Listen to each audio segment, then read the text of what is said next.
Welcome to Capital Currents, where the flow of business news and market trends keeps you ahead of the tide. I'm your watchdog, and today is Wednesday, June 25th. In today's episode, we'll discuss the ceasefire between Israel and Iran and why the market saw it coming, then Waymo's expansion into Atlanta, and some of the issues coming out of Tesla's robotaxi launch in Austin. Finally, OpenAI is getting sued again. Stocks got off to a nice start this week with the S&P 500 and NASDAQ both jumping nearly 2%. What was so interesting was that the rally really kicked into gear after Iran launched retaliatory attacks on a U.S. military base in Qatar. The attacks were intercepted and there were no casualties reported, but investors took that as a sign that this might be an end to the conflicts in the Middle East. Stocks rallied, and oil prices fell more than 7% to under $70 a barrel, the lowest price since Israel first started bombing Iran back on June 13th. Turns out Wall Street was right about tensions de-escalating, because on late Monday, President Trump posted on Truth Social that Israel and Iran had agreed to a ceasefire.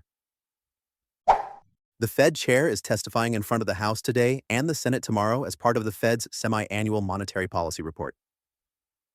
Jerome Powell usually gives dry answers and tries not to look annoyed from questions from politicians, but it could be interesting this week because Jerome Powell is facing pressure to cut interest rates from Trump.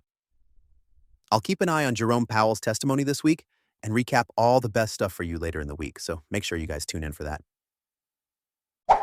Let's run through some headlines, starting with Waymo. This is starting to become the summer of the robotaxi because one day, after Tesla launched robotaxis in Austin, Waymo is expanding the robotaxi service and launching in Atlanta in a partnership with Uber.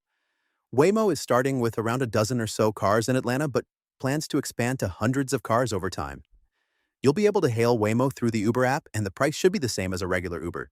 They already operate around 1,500 vehicles in San Francisco, LA, Phoenix, and Austin, and they're doing over 250,000 rides a week, and they have plans to expand to Miami and Washington, D.C. soon, and they're even planning to test their robotaxis in New York City and Boston.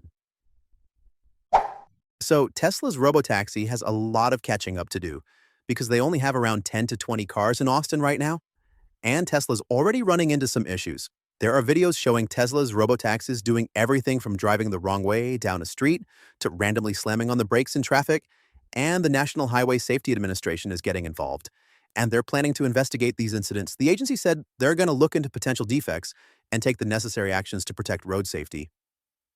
So yeah, Tesla's robotaxi is off to a bumpy start, but that didn't stop investors from being very excited. Tesla's stock jumped nearly 7% since Monday, and Uber stock jumped more than 4% this morning as well. Let's shift gears and talk about OpenAI. OpenAI seems to constantly be beefing with other tech companies or dealing with legal disputes, and their latest fight is with a Google-backed startup called I.O. I.O. is working on an AI-powered in-ear headphones, and they own the trademark to the name. But remember, OpenAI recently bought Johnny Ive's hardware startup for $6.5 billion, and that company is also called I.O. So you can see where the confusion lies and why this lawsuit was filed by the startup. I.O. claimed that OpenAI violated the trademark, and court filings show that Altman and Johnny Ive's I.O. team even met with the other I.O. leadership and tested their products months earlier. Court documents revealed that OpenAI's first AI device won't be a wearable or a pair of smart headphones. In fact, OpenAI doesn't even have a prototype yet, and they aren't expected to launch a product until at least 2026. That's all the business headlines I have for you. Let's take a look at some stocks.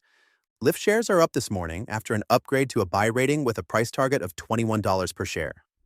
Lyft will be able to expand more successfully internationally with the acquisition of the European taxi company FreeNow and its new product releases such as a price lock feature. As a result, Lyft shares are up nearly 6% this morning on this news. On the flip side, oil stocks are down across the board as a result of falling oil prices. Oil prices are down nearly 10% from their peak from last week as tensions de-escalate in the Middle East. As a result, shares of Exxon, Texaco, Occidental, and other oil companies are down around 2% this morning. That's all for today's show. Keep navigating those waters and see you tomorrow.